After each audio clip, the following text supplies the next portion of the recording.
Selamat malam para netizen dimanapun kita berada, salam inspirasi bagi kita semua. Ini sah ya, capres ya, ini perbandingan prestasi ekonomi Ganjar dan Anies Baswedan. Bandingkan ya, ketika Pak Ganjar 2 periode mengelola di Jawa Tengah begitu, dari angka kemiskinan ya jauh lebih tinggi dibandingkan dengan DKI Jakarta. Bayangkan begitu ya, ketika Anies Baswedan menjabat 1 periode saja dibandingkan dengan 2 periode, wah ini kok bisa mengalahkan yang 2 periode begitu, ada apa begitu kan. Tetapi apalagi ya tugas Pak Ganjar terkait dengan Wadas masih belum terselesaikan, terus kemudian prestasinya apa begitu kan ya, terus kemudian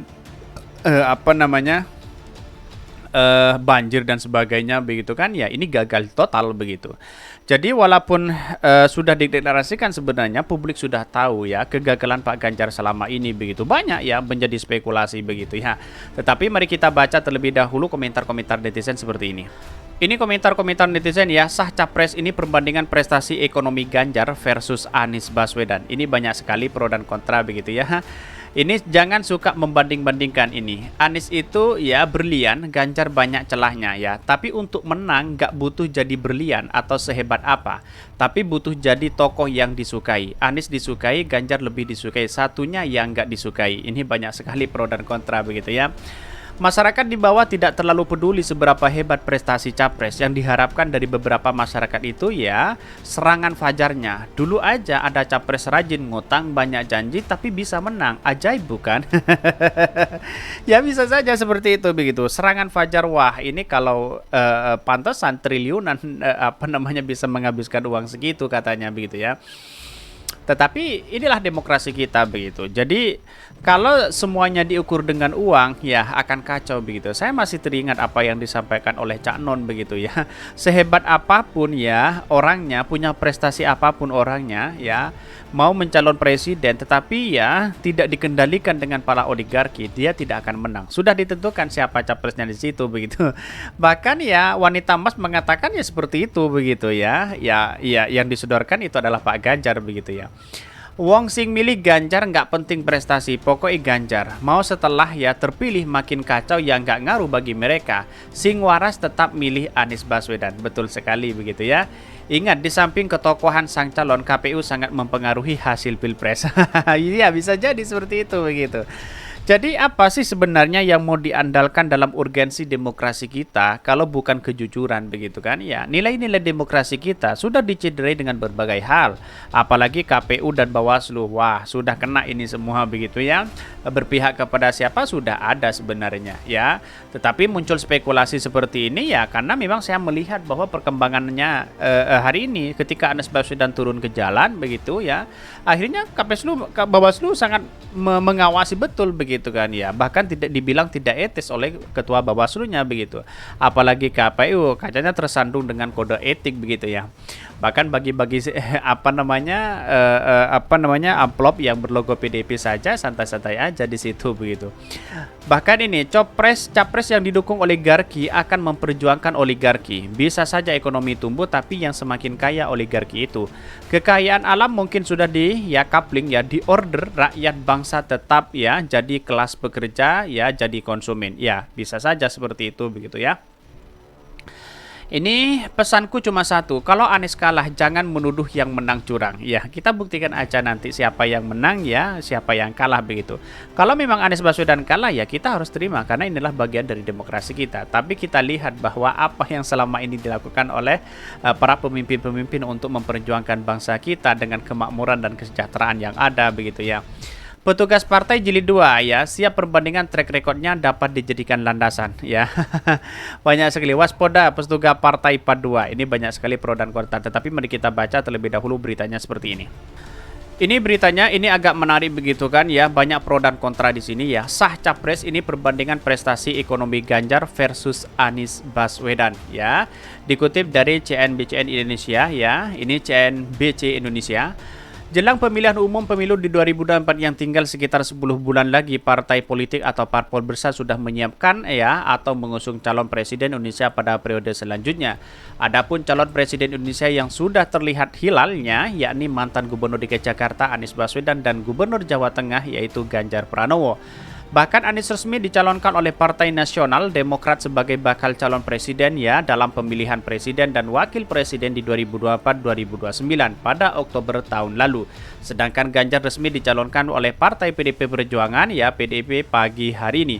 Bahkan namun ya sebelumnya menghitung kemungkinan terpilih sebagai seorang nomor satu di negeri ini, CNBC Indonesia ya, pencapaian keduanya memimpin daerah masing-masing terutama dalam hal ekonomi ya. Satu ya, berikut capaian Anies dan Ganjar berdasarkan data yang dihitung oleh tim riset CNBC Indonesia. Satu, produk domestik atau bruto PDB ya, Anies memimpin Jakarta selama kurun waktu Oktober 2017 ya hingga September 2022. Pada periode sebelumnya pandemi, Anies mampu membawa ekonomi ibu kota tumbuh jauh ya di atas ekonomi nasional. Bayangkan begitu ya. Bahkan produk domestiknya ya bisa di angka 6,11% 2018 ya. Ini datanya begitu kan ya, dibandingkan dengan Pak Jawa Tengah begitu ya. Ini jauh berbeda begitu. Ekonomi Jakarta kontraksinya sebesar 2,36% ya. Jakarta yang menjadi epicentrum ya penyebaran COVID-19 gelombang 1, ekonominya hancur lebur, kontraksi besar pada 2020 ya, juga lebih besar dibandingkan ekonomi nasional ya waktu pandemi begitu kan ya. Sedangkan Ganjar yang menjabat Jawa Tengah selama periode 2013-2018 ya, ini dua periode begitu, dua kemudian ya mampu membawa Jawa Tengah tumbuh di atas ekonomi nasional, yaitu 5,17. Bayangkan antara dua periode dengan satu periode, lebih banyak itu Anies Baswedan di situ begitu kan, 6,11 ya. Artinya kalau kita melihat kalkulasi dari ekonomi ini begitu, Anies Baswedan bisa ya melakukan satu ekonomi dampaknya ya sampai melebihi dari Jawa Tengah begitu ya. Bahkan dari tingkat kemiskinan ini berbeda dengan pertumbuhan ekonomi yang mulai membaik, tingkat kemiskinan DKI Jakarta masih tinggi ya hingga Maret 2022 sebesar 3,57% ya, di bawah rata-rata nasional 9,82% ya. Terus kemudian ini datanya, lalu bagaimana dengan di Jawa Tengah begitu? Di Jawa Tengah tingkat kemiskinan terpantau lebih tinggi dari tingkat kemiskinan DKI Jakarta ya. Pada periode 18, kemiskinan di Jawa Tengah mencapai 11,32%. Bayangkan begitu kan. Ketika ini adu data terkait dengan DKI Jakarta memimpin satu periode dengan dua periode pemimpinan Pak Ganjar, itu jauh begitu ya. Padahal dua periode begitu kan, 11,32% ya dibandingkan dengan 3,57%. Bayangkan ini di era Anies di 3,57% di bawah rata-rata nasional ya dibandingkan dengan ya Pak Ganjar di sini ya hampir ini ya 2018 11,32%. Ini angka ternyata berada di atas rata-rata nasional begitu ya. Ini sangat menarik sekali kalau kita berbicara ini begitu. Artinya dari kepemimpinan Pak Ganjar dengan Anies Baswedan lah yang menjadi puncak ya prestasinya luar biasa dibanding Pak Ganjar ya. Publik sudah tahu seperti ini, datanya sangat menarik sekali begitu kalau kita melihat ini begitu kan. Tetapi di sini disebutkan ya, ini meski begitu angka kemiskinan yang ada di Jawa Tengah ya ternyata lebih tinggi dibandingkan dengan DKI Jakarta. Wah, luar biasa begitu ya. Ini tingkat pengangguran ya. Coba kita lihat ya dari tingkat pengangguran ya. Dari angka pengangguran DKI Jakarta juga sempat melonjak tajam ya, sekitar 5,34% ya. Pada Februari 2018 ya, 10,95% pada Agustus 2020 ya. Kemudian ya, bandingkan dengan di Jawa Tengah ya.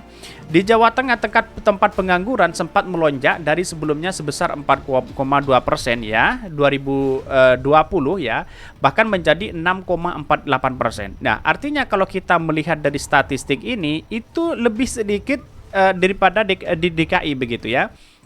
8,52% dan 6,24%. Artinya selisih sekitar 2%-an lah. Nah, 2%-an inilah kalau kita kalkulasi dengan angka yang ada di Jakarta dengan ibu kota, wah, ibu kota lebih banyak di situ interaksinya begitu, apalagi masyarakatnya begitu kan ya. Tetapi dari anggaran inilah yang kemudian dengan dua periode dengan satu periode itu bisa mengalahkan Pak Ganjar begitu ya. Dari segi dari segi tingkat pengangguran ya. Ini mari kita lihat dari inflasi ya. Nah, Dari Anies Baswedan ketika dia menjabat ya inflasinya ya tercatat 3,27% ya pada 2018 ya 3,27% ya. Bahkan ya mengalami ya ini pada 2020 dan 1,53% pada 2021 ya.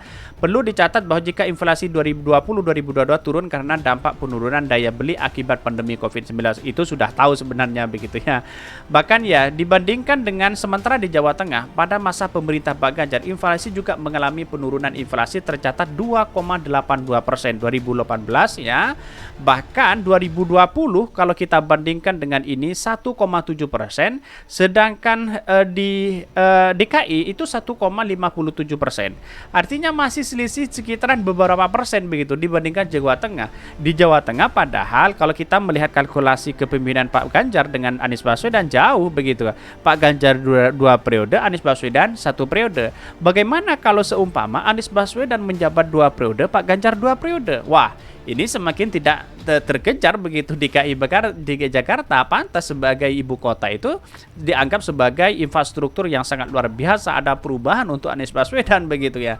Jadi inilah yang kemudian perbandingan selama ini yang ditampilkan oleh CNBC Indonesia begitu, ada data yang sangat luar biasa. Nah, ketika ini kalau kita analisis bahwa kepemimpinan Pak Ganjar dibandingkan dengan Anies Baswedan itu jauh begitu ya.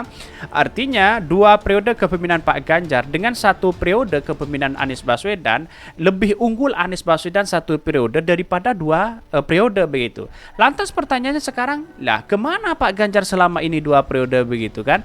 Bagaimana mengatasi kemiskinan? Bagaimana mengatasi ekonomi? Bagaimana mengatasi banjir? Bagaimana mengatasi wadas dan sebagainya begitu. Nah, ini harus kita sadarkan diri bahwa Indonesia ya kalau kita analisis ya, Pak Ganjar memimpin di Jawa Tengah saja sudah seperti itu, apalagi memimpin Indonesia skala besar. Kan begitu logika kita begitu kan. Jadi artinya selama ini wajarlah, inilah demokrasi kita begitu kan ya. Berkompetisi itu secara sehat begitu ya.